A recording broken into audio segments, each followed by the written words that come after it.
अगर आपने मेरे चैनल को अब तक सब्सक्राइब नहीं किया है तो इस लाल बटन को दबाकर सब्सक्राइब ज़रूर करें और बगल में इस बेल बटन को ज़रूर दबाएं जिससे कि आपको आगे आने वाले सारे वीडियोस का अपडेट मिलता रहेगा। इस मोतीचूर लड्डू की तस्वीर देखकर सभी के मुंह में पानी आ गया होगा, इसकी तो गारंटी है।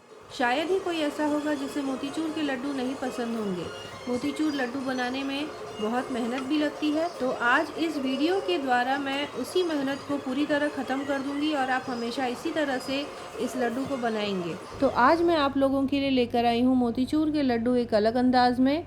इस लड्डू को बनाने में जो मेन इंग्रेडिएंट मैंने यूज़ किया है उसको लेकर एक कॉन्टेस्ट मैंने रखा था। इस वीडियो में मैं विनर्स का भी नाम अनाउंस करूंगी, तो पूरा वीडियो ज़रूर देखें।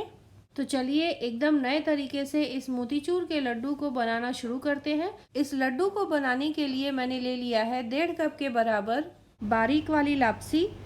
जी हाँ दोस्तों, मैं बेसन से नहीं बना रही हूँ ये लड्डू, ये दलिया से बनेगा। और लिया है मैंने 1 कप के बराबर देसी घी। तो फिलहाल मैं करीब 3/4 कप देसी घी प्रेशर कुकर में डाल लूँगी और इसके बाद इसमें मैं डाल दूँगी दलिया और इसे भून लेना है। तो हल्का हल्का जब इसका रंग बदलने लगेगा, सफ़ेदी जैसे ही थोड़ी सी आ जाएगी, इसमें मैं डाल दूँगी 3.25 कप के बराबर पानी। 3 कप में तो वैसे दलिया पक जाता है, लेकिन यहाँ हम लड्डू बना रहे हैं तो दलिया को एकदम अच्छे से पहले पका लें, इसीलिए थोड़ा सा पानी मैंने ज़्यादा रखा हुआ है। तो यहाँ पर लो से मीडियम आंच पर दलिया को बीच बीच में चलाते हुए भून लें। यहाँ पर आप देख सकते हैं कि दलिया भुना जा चुका है, इसका रंग बदल गया है, सफ़ेदी आ गई है। तो तुरंत ही पानी डालकर इसे 1 सीटी तक प्रेशर कुक कर लेना है। सुनहरा होने देने की ज़रूरत नहीं है। प्रेशर कुक हो जाने के बाद अब दूसरी तरफ यहाँ पर मैं कढ़ाई में ले लूँगी आधा कप पानी और इसमें मैं डाल दूँगी 2 कप के बराबर चीनी। तो 1.5 कप दलिया है तो मैं 2 कप चीनी ले रही हूँ। यहाँ पर मिठास अपने टेस्ट के हिसाब से कम या ज़्यादा कर सकते हैं। अब चीनी को पूरी तरह घुलने तक पका लें। आंच को मैंने फ़िलहाल लो से मीडियम हीट पर रखा हुआ है। साथ ही साथ डाल दूँगी ये ऑरेंज फूड कलर, जिससे कि बहुत अच्छा रंग आएगा और तभी जाकर ये लड्डू एकदम मोतीचूर के लड्डू की तरह दिखेगा। बारीक लापसी की जगह मोटी वाली लापसी भी ले सकते हैं, बस फ़र्क इतना है कि उसके दाने जो हैं थोड़े मोटे मोटे होंगे। मोतीचूर के लड्डू बारीक ही ज़्यादा अच्छे लगते हैं, तो इसीलिए यहाँ पर मैंने बारीक दलिया लिया है। और ये देखिए दलिया एकदम बन के तैयार है, परफेक्ट एकदम पक गया है, हर एक दाना अच्छे से फूल गया है। तो अब इसे मैं चीनी की चाशनी में डाल दूँगी। चीनी की चाशनी को बहुत ज़्यादा गाढ़ा करने की ज़रूरत नहीं है, बस चीनी घुल जाए उसके बाद दलिया को इसमें डाल दें। इन सारी चीज़ों को अच्छे से मिक्स कर लूँगी और तब तक पकाना है जब तक कि ये पूरा मिक्सचर कढ़ाई से अलग ना होने लगे और लापसी के सारे दाने खिले खिले दिखने लगेंगे आपको। तभी आपको पता चलेगा कि ये जो मिक्सचर है पूरी तरह तैयार है लड्डू बनाए जाने के लिए। बहुत ज़्यादा चीनी का पाग ना चढ़ाए, नहीं तो फिर लड्डू जो है थोड़ा कड़क हो जाएगा। अब इसमें 1 टीस्पून के बराबर इलायची पाउडर डालकर अच्छे से मिक्स कर लूँगी। लड्डू में एक हल्की सी चमक होती है मोतीचूर के लड्डू में ख़ास तौर पे। तो जिस तरह से आपने देखा होगा मैंने जो घी यूज़ किया है वो रूम टेम्परेचर पर भी एकदम तरल है, पानी की तरह है। तो वैसा देसी घी आप यूज़ करें तो लड्डू पे चमक बनी रहेगी। ठंडा होने के बाद भी अगर जमा हुआ घी आप यूज़ करेंगे तो लड्डू ठंडा होने के बाद एकदम ड्राई दिखेगा।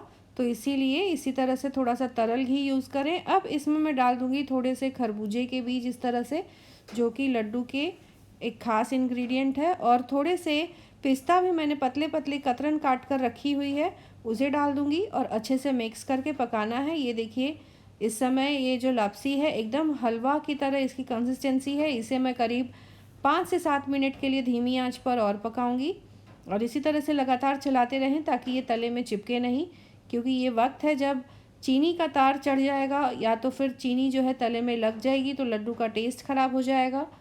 तो इसीलिए लगातार चलाते हुए इस तरह से इस मिक्सचर को पकाएं।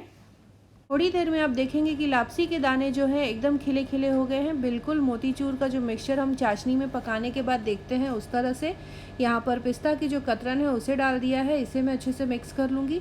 आप देख सकते हैं यहाँ पर कि देसी घी भी मिक्सचर में से अलग होने लगा है।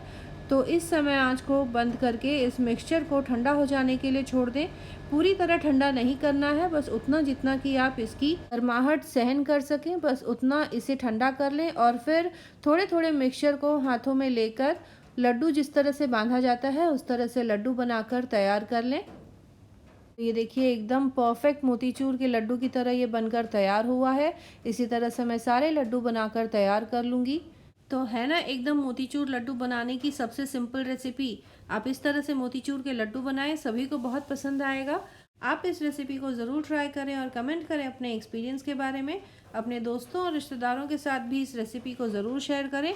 अब वक्त है कॉन्टेस्ट के जो विनर्स हैं उनके नाम अनाउंस करने के। अब तक तो आप लोगों को पता चल गया होगा कि इस लड्डू का जो मेन इंग्रेडिएंट है वो है लाप्सी यानी कि दलिया। तो 2 लोगों ने बिल्कुल सही जवाब दिए। फर्स्ट प्राइज़ मैं दे रही हूँ मिस्टर लोकेश कुमार जिन्होंने सही जवाब दिया, और सेकेंड प्राइज़ मिस्टर वैभव अधाली को। Congratulation viewers. इसी तरह से आप लोग मेरे चैनल पर बने रहिए। डिस्क्रिप्शन बॉक्स में दिए हुए ईमेल आईडी पर आप अपना ईमेल आईडी ज़रूर भेजें जिससे कि मैं आपके प्राइजेस आपको ईमेल कर सकूं। और जो लोग इस कॉन्टेस्ट में नहीं जीत पाए हैं बिल्कुल भी डिसहार्टन ना हो, अगले कॉन्टेस्ट में आप ज़रूर ट्राई करें, आप ज़रूर जीतेंगे। तो दोस्तों मिलते हैं अगले एपिसोड में इसी तरह से एक और टेस्टी रेसिपी के साथ।